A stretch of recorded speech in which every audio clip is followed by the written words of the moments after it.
And as I promised earlier, we have our guest in studio, ladies and gentlemen.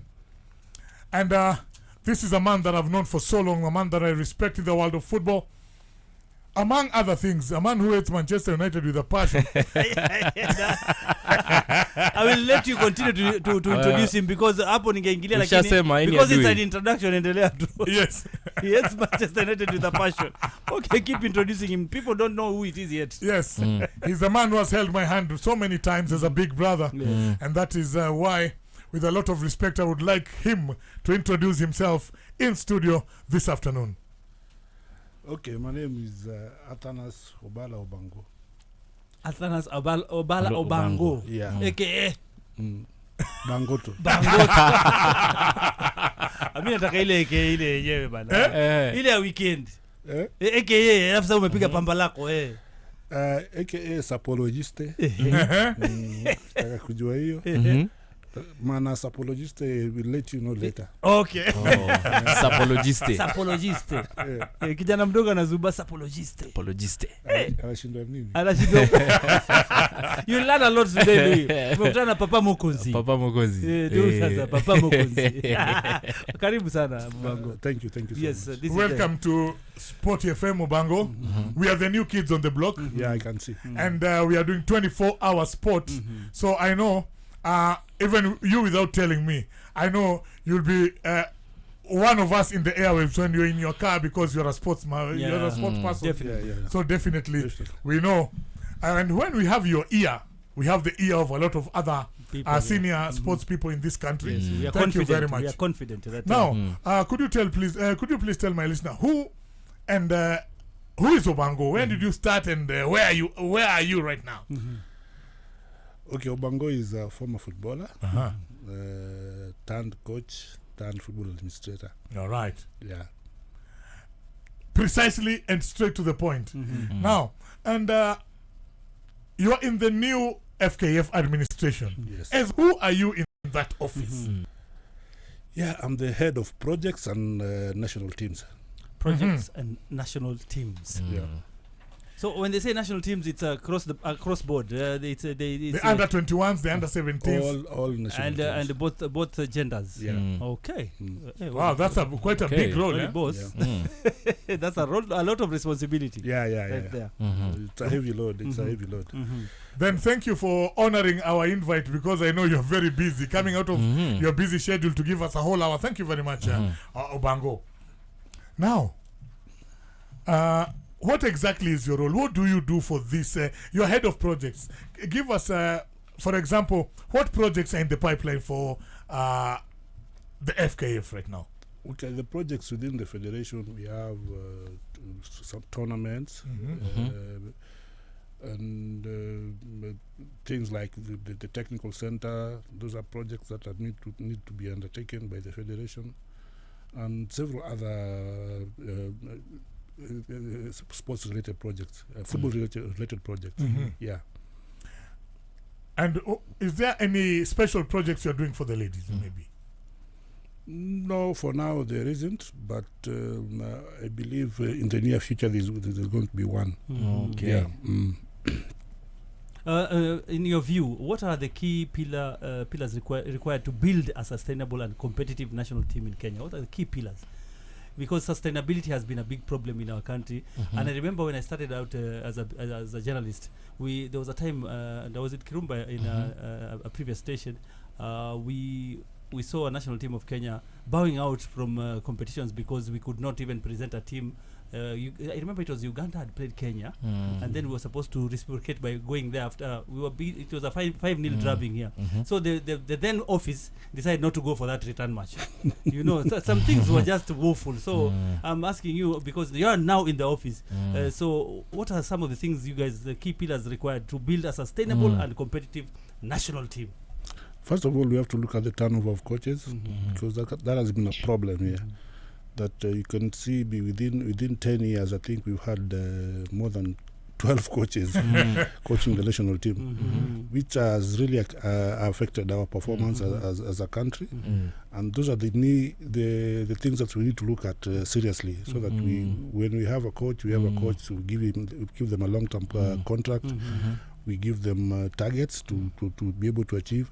So the biggest problem has been the turnover of coaches, because there's no consistency. Every day you have this, you have this, you have this. So it's something that needs to be addressed. So that, and it only comes with the good structures that are in place. Once you put the structures in place, so it's very easy to be able to progress as a country. Yeah, and mine's on talent and youth. So what is being done by the FKF to nurture underrepresented talent in the country? Yes. Yeah, so far what the federation is doing is we're just new in the office. We are trying to, first of all, remember, we are still cleaning up the mess.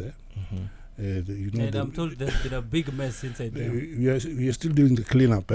Once the cleanup is done, then you'll be able now to start thinking on which path do we take in terms of developing talent from the grassroots level, because you cannot have if you cannot sustain development at the grassroots level, you have no business being in football.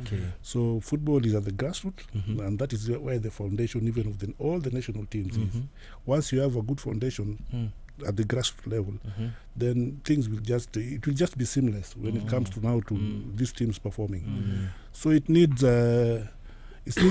good structures, and we are still the president is trying to lay out good structures so that and his team, and we believe given time we are going to take the right path, and Kenyans will be happy with what the federation is doing. And Bango, your office dictates that you guide us as a nation, because the portfolio you took is it starts with projects and national teams. So those projects, what is the biggest project you would like to have initiated in your time in office?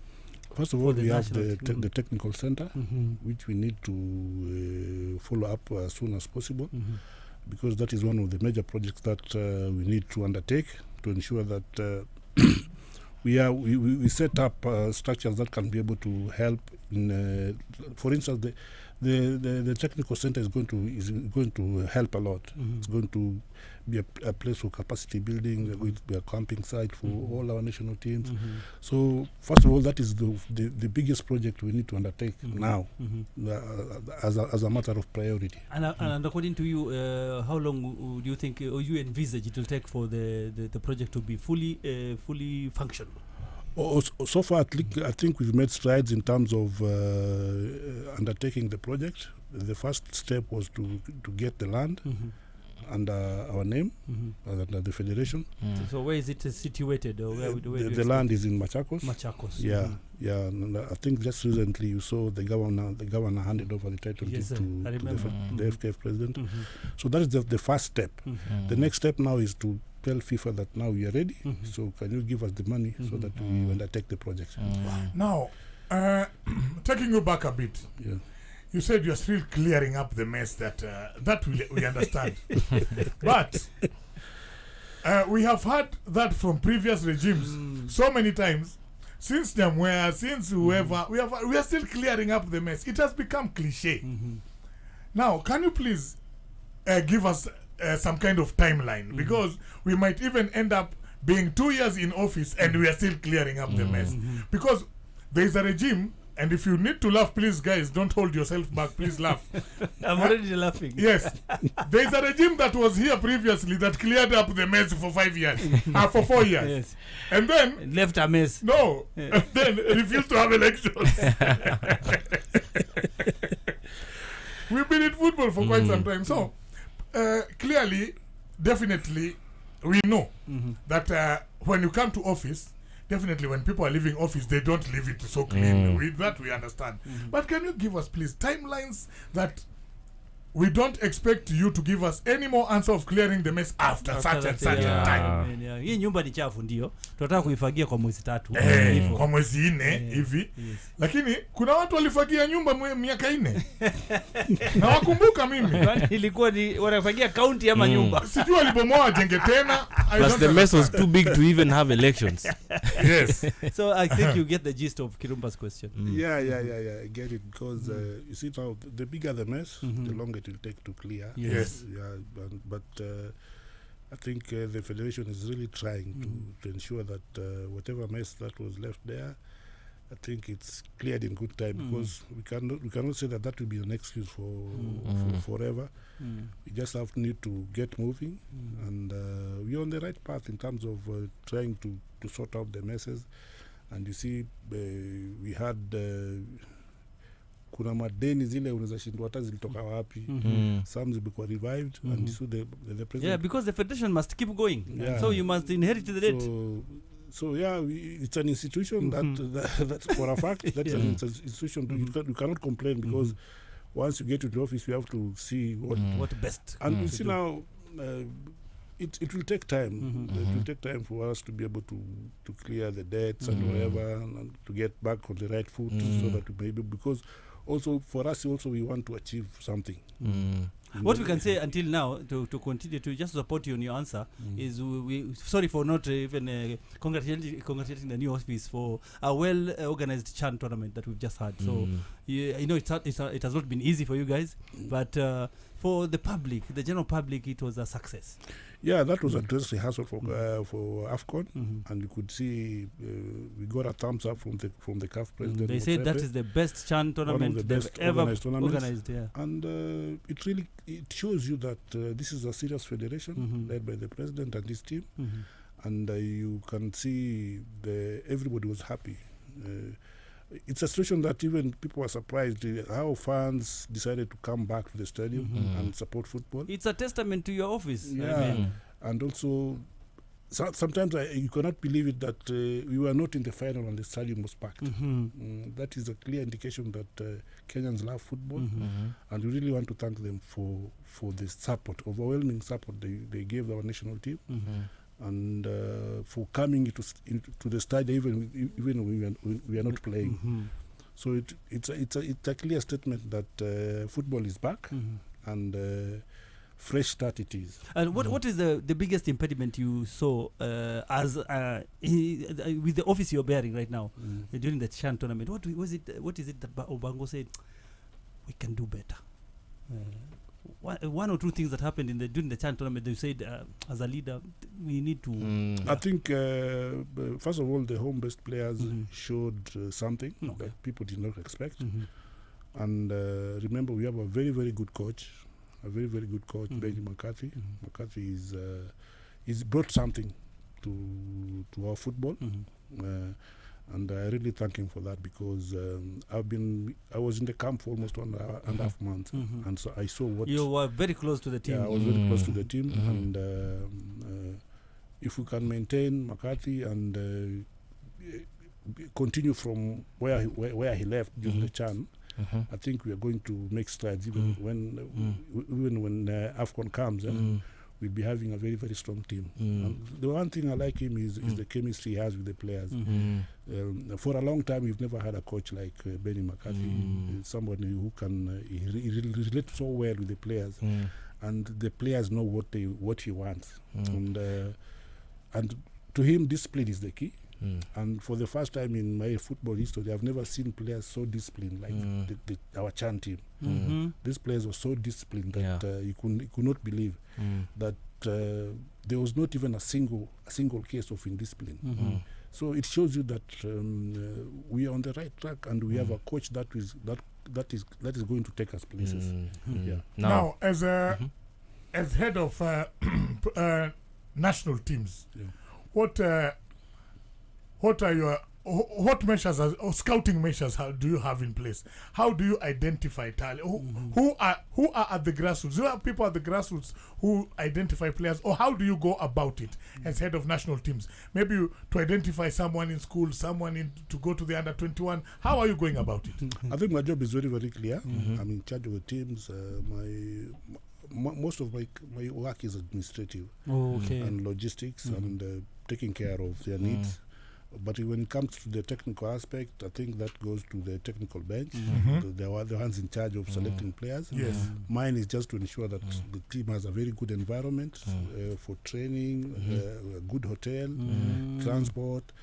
Those are some of the basic things that administrative roles that I do. I ensure that their flights are on time. I think you remember during in the past we used to have cases where a player misses his flight because of logistical problems, mishaps or whatever. But I always ensure that all the foreign-based players get their tickets on time. They're here on time. They are picked at the airport on time. Unlike the other time, players used to find their way to the camp. But for us, you make sure you pick them. We've made sure that all players, once they arrive from the airport, because these players also have to feel that they're home. They are at home and they're recognized. So, and also we ensure that when they're going back, we ensure that we take them back to the airport. Although some willingly say it's okay. But for us, we ensure that is happening. So, I can say basically my job is just to ensure that the team is in good shape. Now, still on coaching, over the past we've had quite a number of coaches, some of whom's coaching methods have been questionable, right?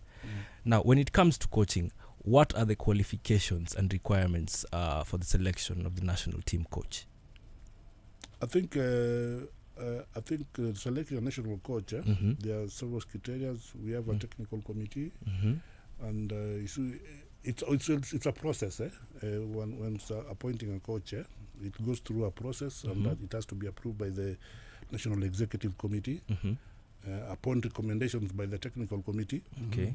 So that is the process, because you can advertise and have applications, and then you do the shortlisting, then you make recommendations. We have a technical committee that does that, and once that is done, it is forwarded to the NEC, and the NEC will approve that, and then the coach is appointed.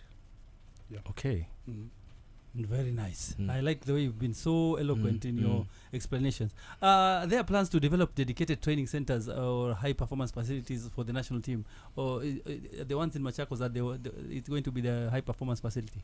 Yeah, it will be the biggest one, but we'll appreciate if we can get more funding to be able to have such kind of facilities across the country, maybe in several regions, and that is, I think, is the pipeline. And I also remember His Excellency the President William Ruto said that he's more focused on building infrastructure for development of football, and I allowed him for that because I think he's been very, very close to football now more than ever, and he said that in the near future we are going to have a lot of support from the government to ensure that the sports infrastructure, the football infrastructure is improved, so that we can be able now to have an opportunity to nurture more talent. And is FKF investing in Kenyan coaching talent, or just primarily hiring foreign coaches? Okay, investing in coaching talent is that we are going to do a lot of capacity building to make sure that we have very well-trained coaches. And once that is done, it will really help now to grow our game in terms of getting coaches getting that knowledge, that the required knowledge, so that we don't want a situation that where we have 10,000 coaches and only 2,000 are working. We want even the 10,000, all of them to be busy. That is why the federation intends to work with the Kenya Secondary School Sports Association to be able to ensure that even now in these schools, all these coaches that are trained, they'll be seconded to some of the secondary schools to help in building, in nurturing talent or whatever. So that comes now once we develop a philosophy for our game. So should we expect to see maybe a Kenyan coach coaching the national team in the near future? Oh yes, why not? Why not? First of all, we want to invest in capacity building. Maybe probably take some abroad for more training. And this will come with collaborations with other advanced countries like maybe Germany, UK, France. So this will come with collaborations. My question now is about the national team's participation in international competitions and where we reach, because in the recent past the girls have actually reached the World Cup in the under-17. So you, as a project manager of the national teams, what are your targets when it comes to girls competition and the strides they are making in the world of football in terms of youth development and national teams participation in other competitions in the world? I think generally women football is a priority, top priority for the federation, and the president has repeatedly said that. Hussein Mohammed has really put a lot of emphasis in women development. Even this weekend, I think the girls are going to Addis Ababa for the World Cup under 20 qualifiers, and if I look at the team, is the core team that was in Dominican Republic for the World Cup, and we believe we can get a good result out of this game, this upcoming game. But women football is a priority. It's a top priority, and we want to ensure that we have a very, very strong national women's side that can be able to take on any other top nation in the around the continent. So that is something that's a priority, and it's a priority. And within the manifesto, it was one of the top things that President Hussein Mohammed was trying to push to ensure that we have a very, very strong women national team. We have a very strong women league, and also women should be treated equally the way men are. The men's team are being treated, and with time that is going to happen. We are still. We are a bit crawling kidogo, but with time, the women will feel equal, just like the men. I'm hesitating to ask you the next question, but my heart is telling me, please do, because he's here, and you don't know if he can represent his peers in this question, because you are a member of the federation. I know your docket is clear, but I would like to know about the remuneration of the women or the ladies Premier League, because last year there was a story about the winner getting only $300,000 after 300,000 Kenya shillings after playing a whole season. So I was of the opinion that I would like to know what your office has in store for the women's league in terms of remunerations. I don't know if you're the right person to ask, so forgive me if I'm wrong. Probably I might not be able to answer that question. But as I said earlier, women football is a priority, it's a top priority. And my question was guided. You remember, you just said it I think it was 2 years ago or last season, where the women team were rewarded with 350,000 Kenya shillings, and the budget for mandazi and chai during that time was around 9 million. Yeah, it was actually 9 million. What? I'm telling you so that we need to get away from that. We must prioritize, because we need to commercialize football so that even the women league can be attractive to sponsors and whatever. So when you give a team has spent almost 2-3 million and you reward them with 300,000 shillings, and even that money was not forthcoming. Lazima mbebe matawi ndio mpate. But we say bygones are bygones. We need to focus on the future. We have to ensure that women football gets what it deserves. And now, apart from that, because Diamond took words out of my mouth. I didn't mean to, because I saw that he was here and he was talking about the priority that the new government is taking, the new office is taking on women's football. I'm telling you, I thought I should ask him. Previously, we have seen wonders. We've had gymnastics in these federations. 90 million for Mandazi and 350,000 for girls. We were just in this country. You know. And now, Obango, if I would ask, what is the federation doing in terms of developing like local coaches, so at least before you leave office in the first 4 years, I'm not saying you leave at 4, because I hope you go for 8, because there's no federation I've believed in more than this one, by the way. For their term. I really have hope. Just say before the end of your first tenure. All right. Yes. I went to school locally, so please understand my English. Now, what is the federation doing to develop local coaches so that one day on our bench, McCarthy will not live here forever. We might see a local coach handling the national team that we've seen before, but at the caliber that we wish to have. Because right now, I think McCarthy has set a benchmark that is quite impressive. So what are you doing to improve our local coaches so that we can stop depending on foreign coaches in future? I think if you look historically at our past participation in the continental stage, Yes. the AFCON, previously you see we went there through the local coaches. Yes. And I'd also love to see local coaches handling the national team. And the only thing we need to have is just to keep or have the faith in our local coaches. But now that McCarthy has set a bar, we just need to continue encouraging them. And I also urge them that sometimes they should get time and have a sitting with McCarthy for them to be able to learn more. Because I believe McCarthy is a high-profile coach. He's somebody who has the exposure that some of us have not had. I think he coached that. Manchester United. He coached the most successful Premier League side in Obango England. doesn't want to mention that. No, team. I'm helping him. He has once been a manager at the most successful English Premier League team. Yes. It's true. That is good English. Yes, that's good English. You will finish. True though. It's true though. Yeah. So. The bar set by McCarthy, our coaches have to try and emulate that by being working harder. And we don't say that we don't give them opportunities. If the opportunities come. But for us, we want to see the national team making strides. And since this question of mine is coming from your office, now this one is for you, because you are the head of projects and national teams. These coaches coach in the Premier League of Kenya.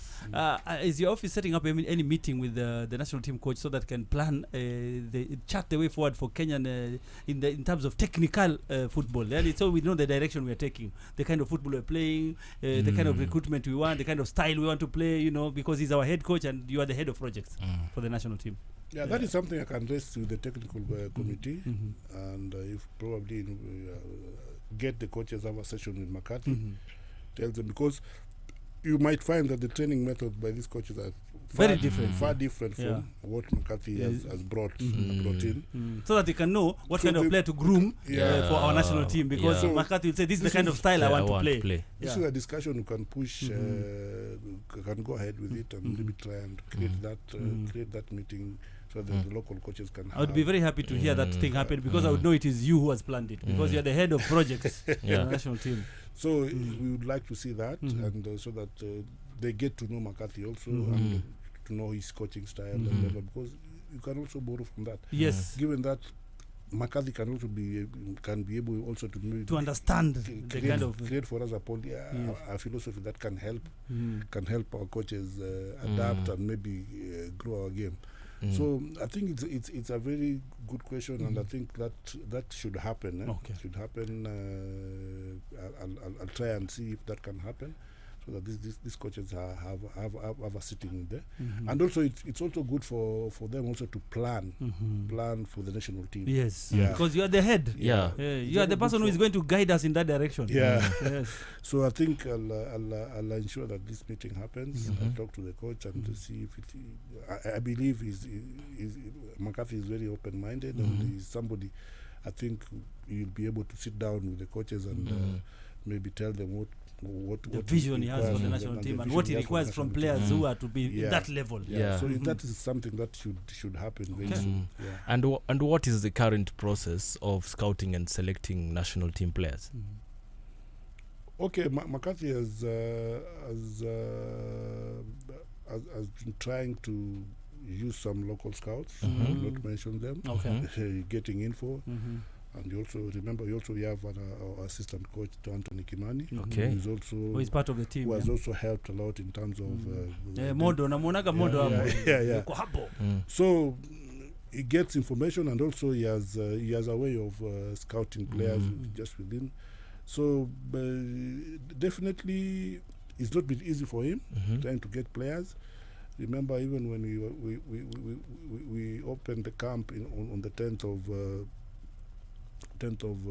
of July. we had cases whereby 3 players decided not to join camp and decided to pursue professional contracts. Yes. And which is okay for a player once an opportunity comes up. You don't have to, just have to grab it. So it really dented. He had to get to scout for other players whom I think fitted well into the team. So for the criteria is very, very clear. A player has to be, and also we also have mechanism of monitoring players abroad. Yeah, that one I think tukisema we embrace technology. we have that, so it will help him to be able to follow up and monitor players across Europe and maybe the other part of the world. And as head of national teams, you said that goes across board to the under-21s and under-20s. Yes, so those are national teams. I expect from your office a situation where you are dealing very closely with schools. Yeah. So that to get, even if it is the under-17s, most of them are in school. Yeah. Let's be honest From about that this. level downwards. How close is your office? Are there schools you're working with to identify talent from schools? And if there are, which schools? I think what we're doing now is we cannot engage the schools directly because there's a mechanism and there's a structure that is existing. That is the Kenya secondary schools. And Kenya also, you can't interfere with the curriculum. So we don't want to interfere with the curriculum. We just have to have an understanding, an MOU or something. Okay. So that we can be able now to, how do we collaborate with them? Like for instance, now the exams are just around the corner. We have the World Cup qualifiers. Yes. It has been difficult for some schools to release their players. Students, and you see, first of all, we also consider education as number one priority. Number one. And we're also looking at a situation whereby you want to work closely with the Ministry of Education, especially when we have tournaments, upcoming tournaments, and we are engaging school-going players.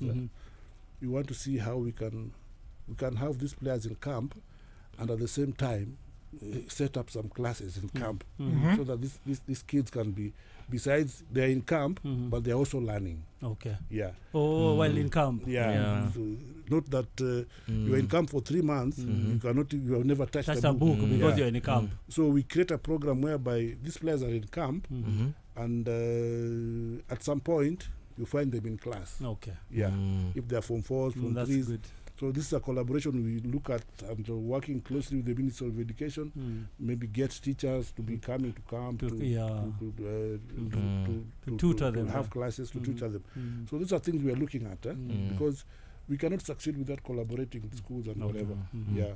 There's a question I want to ask, because you are the head of projects and national teams, and there's a boy that I watched playing a few years ago. I think it was 2 years ago or something, or last year, when Kenya was playing the under-20. We lost the final to Tanzania. I don't know whether you remember a boy called Kevin Wangaya. Kevin Wangaya. Yeah, he played for the under-20. Very, very, very beautiful midfielder. And any Kenyan you asked at that time and saw him playing would have imagined, this is just a personal thought, would have imagined to see him in the Chan team that has just played recently. Then I went and dug a bit, and I found out that he's unattached. So you as the head of projects for national team, this is a child of the project. So you are the father. What is happening to your child? You see, when it comes to the selection of the team, that's purely a technical side. Yeah, the technical thing that I don't. But I'm talking to you as a father, as the head of projects for the national team. I saw the player playing in Egypt. In fact, especially the last match against Nigeria, he was very outstanding. Yes, but probably there's a reason why it's unattached. And as a father, you have to find out. Yeah, because we really tried to.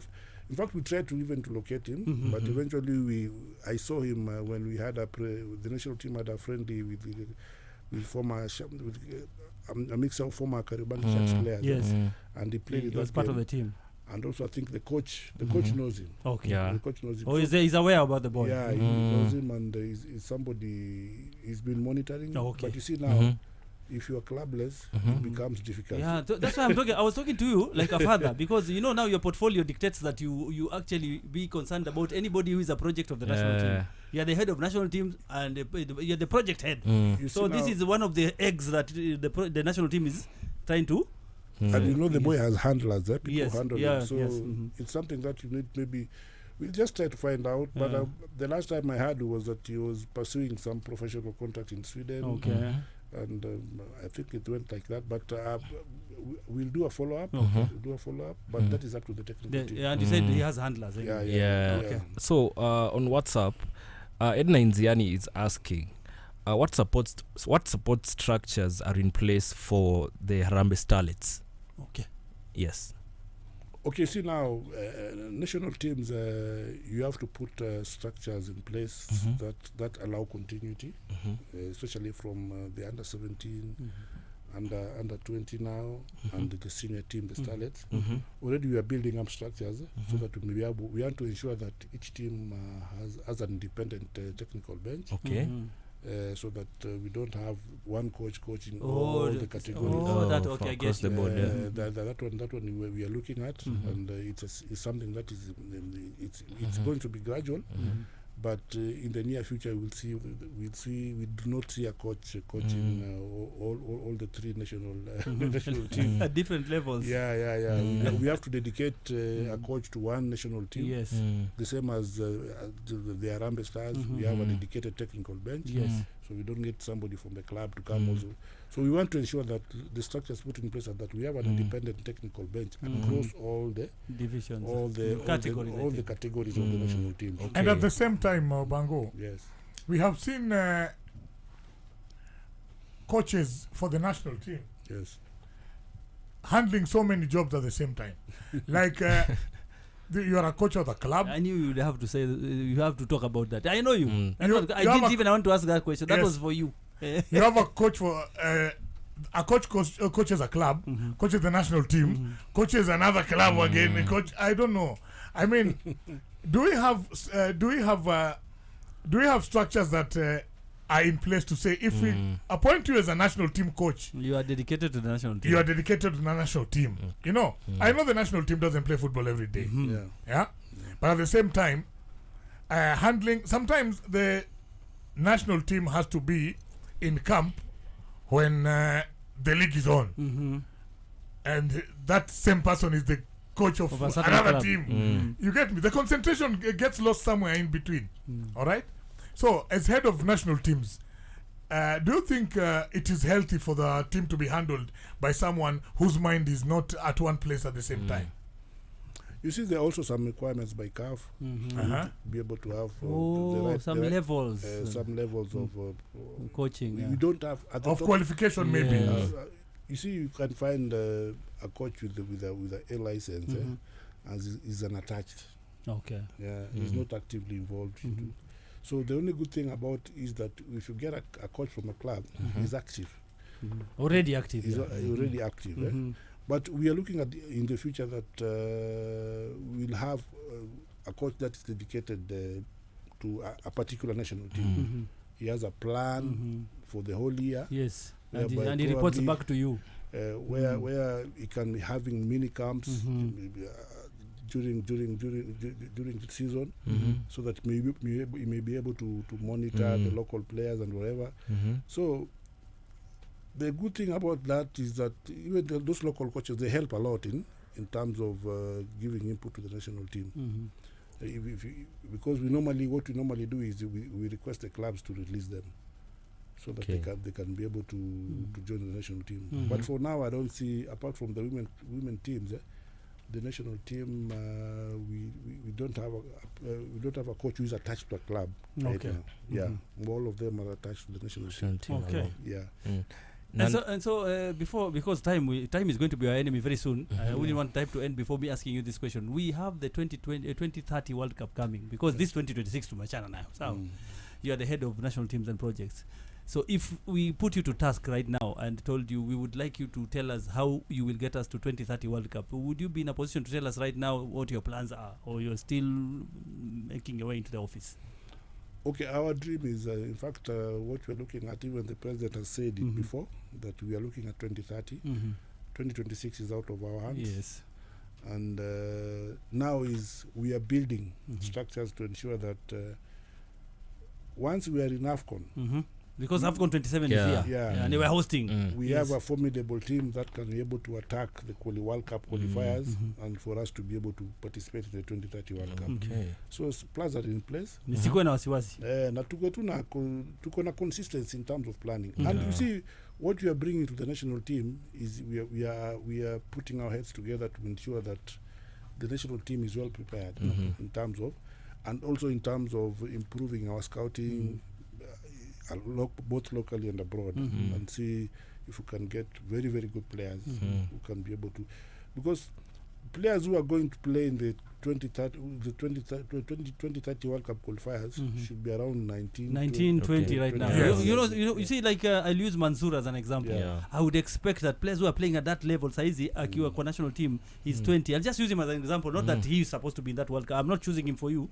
I'm just saying. but Mansour is a gel. Yes, that's what I'm saying. So players at that level, at that age right now, are the ones we're looking at for 2030 World Cup. So that's the kind of thing I'm asking.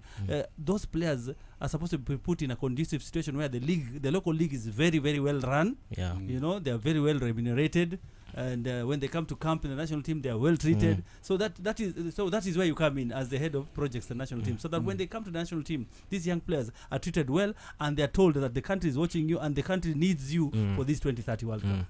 So that they put in that mindset. I think we have very good young players whom I look upon them, the likes of Alpha, Mansour, we have Sakwa, we have Ogam, you know. These are players for the future. If we can maintain them and make, you see, also we don't want to have a turnover of players in the national team. This year wengine, next year wengine. Today tuko na hawa, kesho tuko na hawa. We just have maintain consistency, good monitoring mechanism to ensure that these players, wherever Maliuko, we know what he's doing. Because some of them, football is like, sometimes you're down, you're up. Form is temporary. I know across Europe there are so many players whom we have not even, whom the coach did not call up. For this chance, for this qualifiers, for various reasons. So, first of all, we have to ensure that we have a mechanism that can be able to monitor these players. And maybe when the coach is in Europe, can we have time to go maybe and sit down with these players and talk to them about his vision and all that. So it is something that we are looking at, and we want to ensure that now that we have a very, very strong goodwill from the government, which I can say it has never happened. Because for me, you know, what hurts me very much is that in 2006, as an African, a boy born in East Africa, a team called Togo went to the World Cup. And I don't believe Togo is an economic power in Africa. But they showed me that they have direction and they have love for the game. And when they put their heads together, they found themselves in Germany. Look at a country like Cape Verde. You know, they're making strides in football. Cape Verde is on the verge of qualifying. Yes. There are some countries who are regarded as small. But they're doing very they're heading to this 2026 World Cup. You know, so Obango, so for me, my impetus is for you guys to make sure that Obango, through you as the head of projects and national teams, we are in 2030 World Cup. Obango, please. That one is our ultimate goal. Yes. That is our ultimate goal. Our ultimate goal is to ensure that we qualify for the first time. We have tested it with the girls. You know how sweet it tastes. So we want to ensure that once we have good structures in place and the right players, give them a good conducive environment, and tell them that the ball is in your court. Take us to where you want to go. Now, still on the Harambee Stars. How do you guys at FKF handle lack of performance and progression when it comes to tournaments? The way we don't perform very well in those. Okay. You see, now it depends purely. That's a technical question. It is technical. It's a technical question, and also normally football is about performance. There's no way you can tell me if you're a coach and you cannot perform. You have no business saying that. So if you show signs of you show good signs that you can perform, we give you the thumbs up and say continue with a good job. But if you cannot perform, it's also another story. Mm. So football is performance across the world anyway. If your coach does not perform, like some guy in Manchester is not, is not performing. I wonder why he's still the manager. Anyway, on that note, Bango, as the head of projects and the national teams, do you have is it in your mandate to also find sponsors for the national team? No. Because wouldn't that be a project also? My project is to find sponsors for the national team, so that when the national team is playing, they are fully sponsored. My friend, you need a dictionary somewhere very close to you, because that does not fall under project. This English from Shibale. I'm trying to overcrowd your docket. Watu wa St. Peters wanajua Shibale vizuri. Okay. My question is this, Obango. As much as it will take a lot for what I'm going to ask you to happen, don't you think, in terms of national teams, don't you think we should have different kinds of training infrastructure for both ladies and gentlemen? I mean, we should have a training center for the Harambee Stars and the boys under 21s and another one for the girls, because even these places that we visit every day, be it churches wherever, or these other our churches, we understand there are always even ladies and gentlemen private areas. You understand?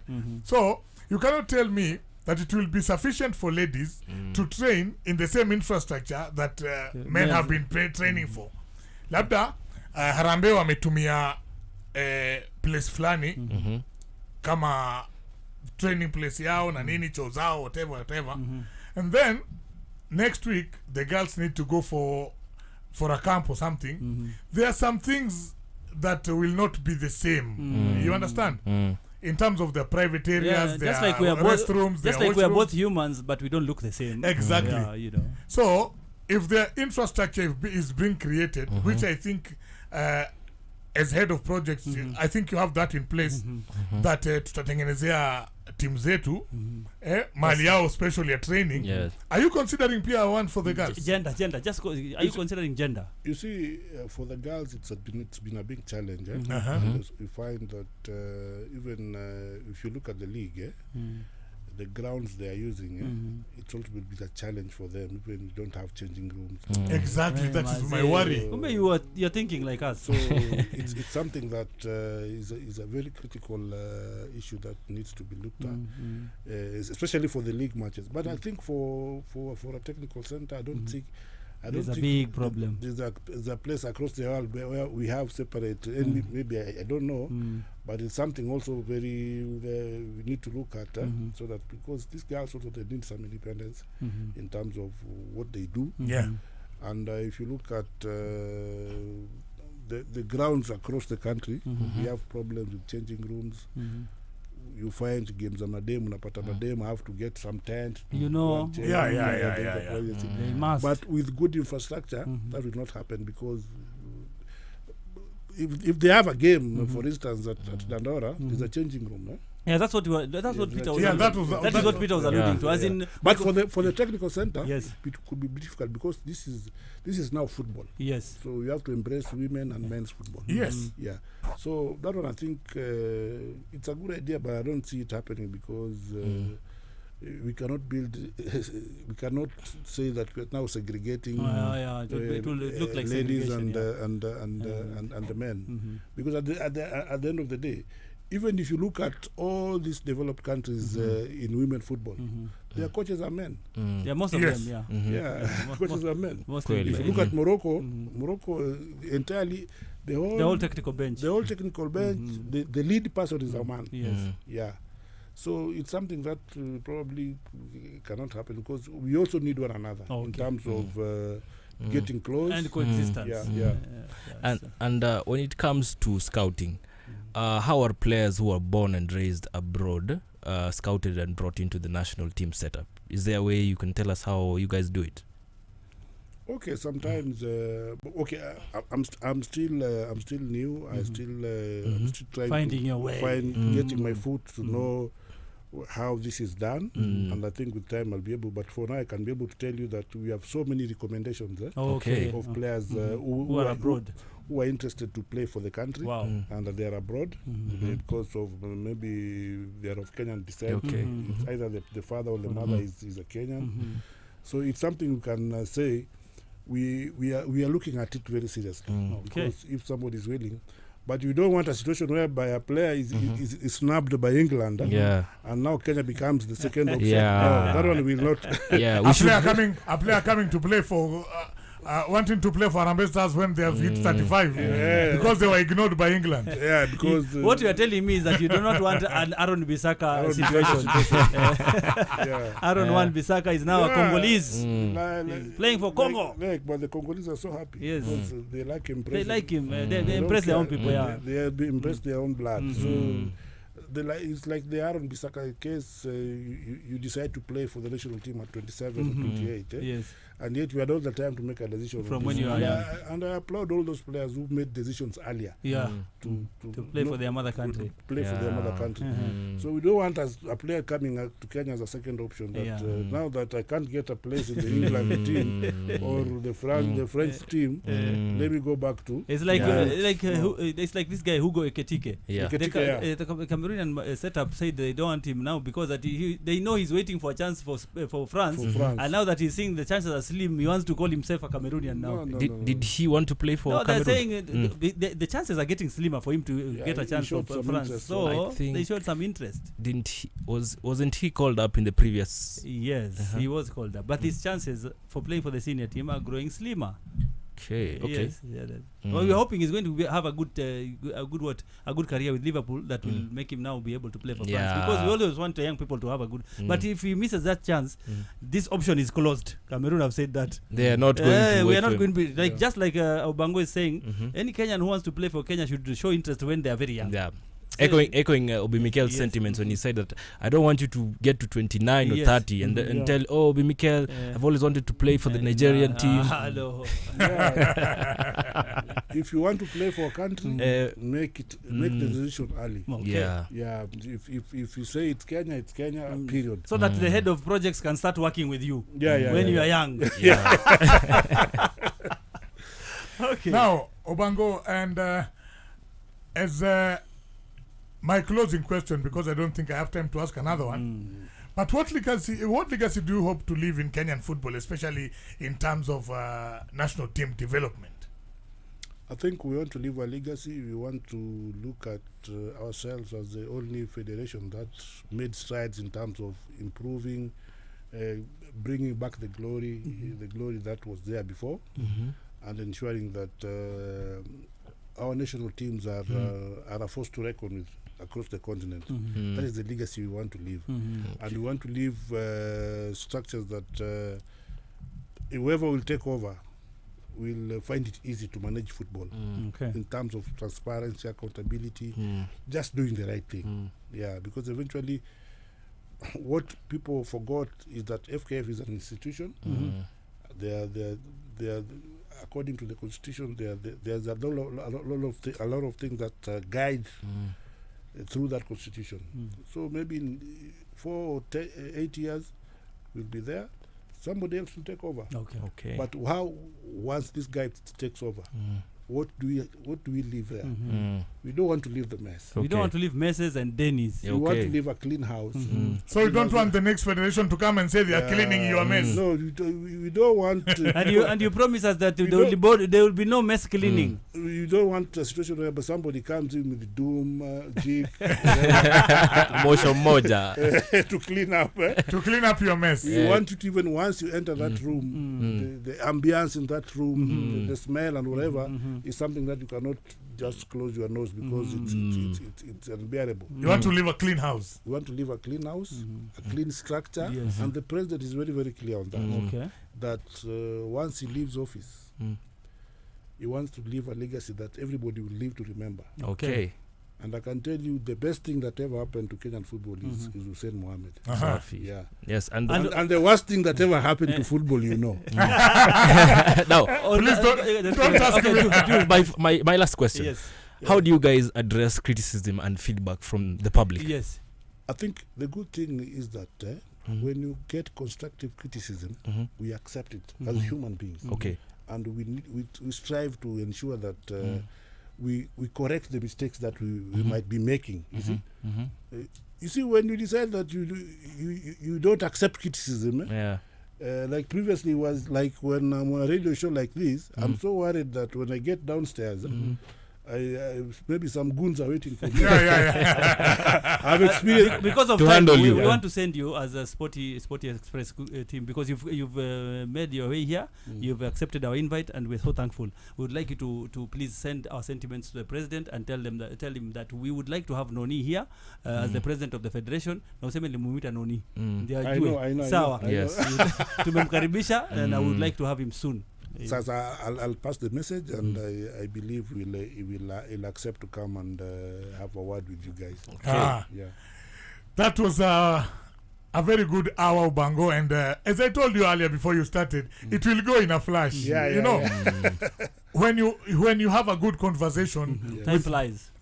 With good brains and good leaders, that is how an hour goes on radio. Yes. Sometimes you look at an hour and you don't believe it is gone so soon. Thank you very much for gracing Sport FM. Thank you. And as Oximba says, we would kindly like to have the president himself come and at least visit us one of these fine days, so that at least he can shed light on things that now things that are supposed to be in the president's office. Now that you have told us about your office, the project's office. Yes, the project's office. And I will not leave you empty-handed. You know, Obango, you're my friend from a long time. And I know you like this kind of music. So let me say... Let me select. Come on. You just get this surprise from Peter Kiruma. I think he knows you. The problem here is I am head of project. Yeah.